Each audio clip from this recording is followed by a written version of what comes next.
Healthy, creamy, with a little kick. We're making Parmesan cilantro corn.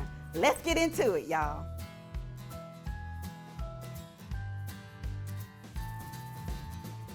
I'm gonna start off with a large skillet on medium heat, and you want to melt your butter.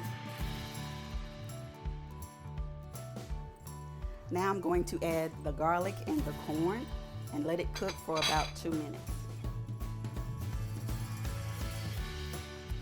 Now I'm going to add the lime juice, the cayenne, and the cumin and continue to cook for 2 minutes.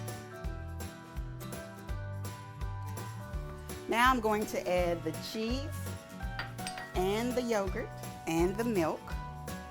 Continue to stir your corn so it doesn't stick, and then add your salt and pepper.